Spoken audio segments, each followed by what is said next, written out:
This is Democracy Now!, democracynow.org, the Quarantine Report. I'm Amy Goodman in New York, joined by my co-host Juan Gonzalez, sheltering at home in New Brunswick, New Jersey. Hi, Juan. Hi, Amy, and welcome to all of our listeners and viewers across the country and around the world.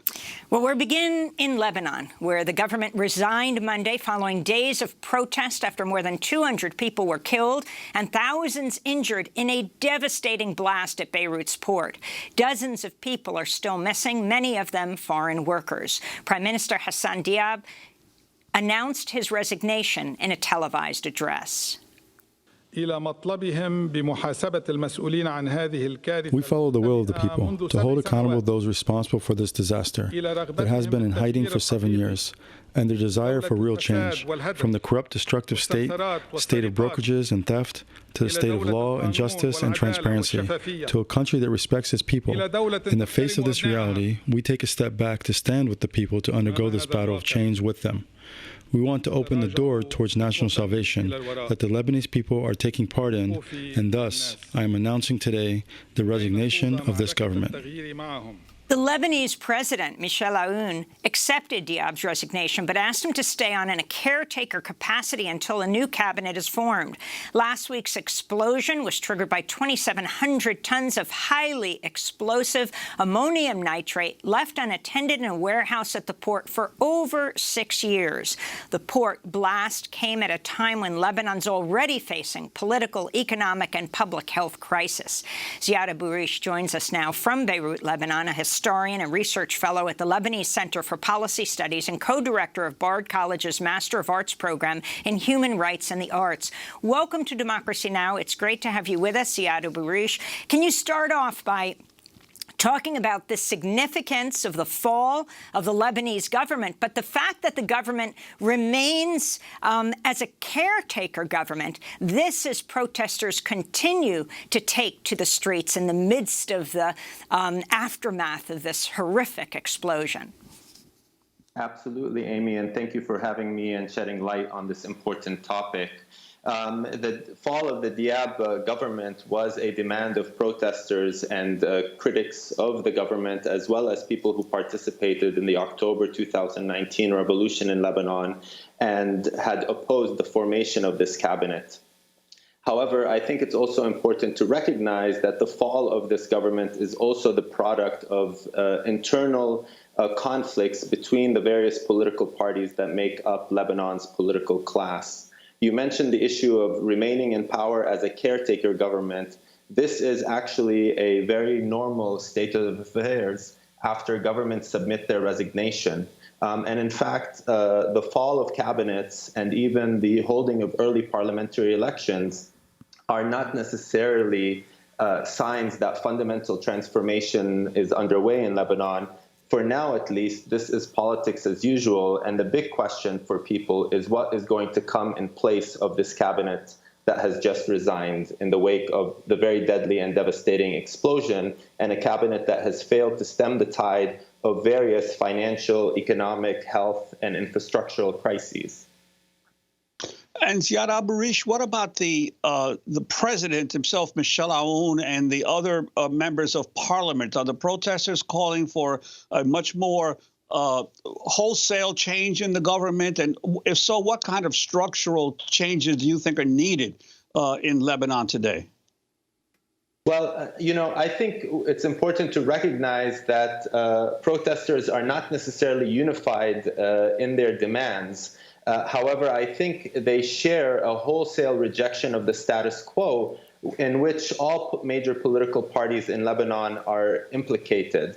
Whether it's President Michel Aoun or presidents that have come before him, whether it's Speaker of Parliament Nabih Berri, all members of parliament currently or former parliament, this cabinet or former cabinets, they have collectively failed to deliver on any of the aspirations and needs of the majority of the people who live in Lebanon, including citizens, refugees, migrant workers, and other people. I think what we want to look for as we move forward as an indication if there's going to be structural change or not is who is going to be appointed to the next cabinet. Is this cabinet going to be an independent cabinet? Is it going to be comprised of competent persons? And is it going to be empowered to legislate the necessary laws that are required to begin the transformation of the political system in Lebanon and pave the way to some meaningful accountability and transparency? For example, the electoral law in Lebanon is constantly voted on and passed before each election cycle. Electoral laws, as you know, determine districting, the distribution of seats, and the threshold for making it into office. This has largely allowed for this political class to reproduce itself every time elections are held. And if the electoral law is not fundamentally changed, then there's no reason to suspect that new elections will result in an entirely new composition of this parliament.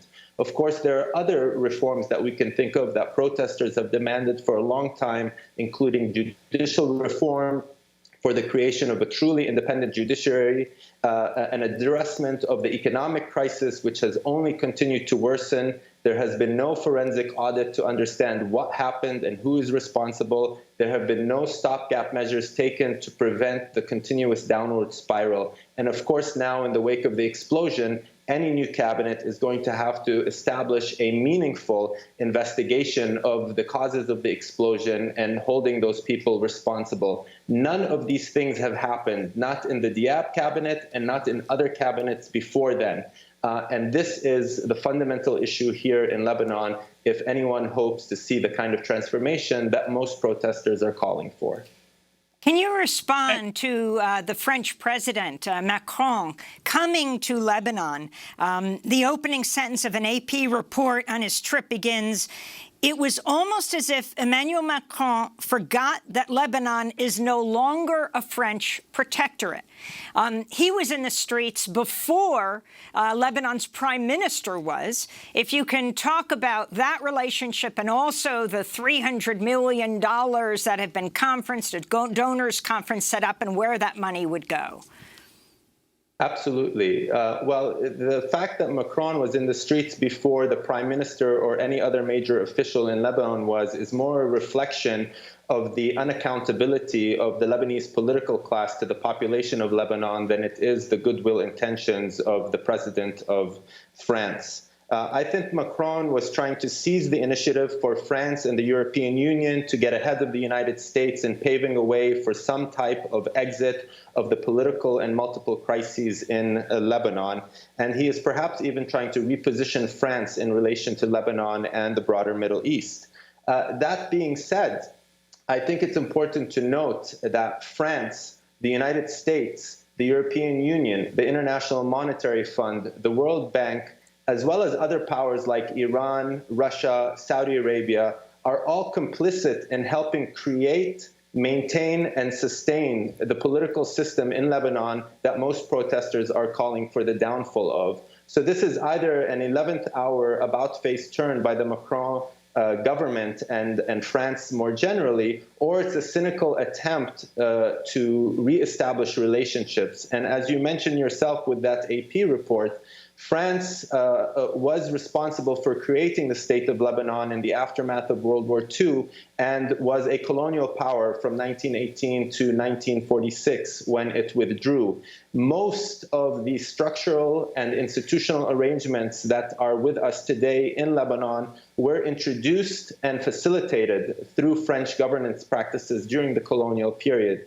And I think if France wants to really change its relationship with Lebanon or champion the aspirations of the people in Lebanon, it should at least begin with a public apology and taking responsibility for its role, past and present, from the establishment of Lebanon through the civil war and afterwards in contributing to this situation, even though, as I always say, the primary responsibility for the status quo in Lebanon is first and foremost amongst the political parties that make up the political class here in Lebanon. That being said, outside powers have continuously aided and abetted them through financial aid, diplomatic support, and other means.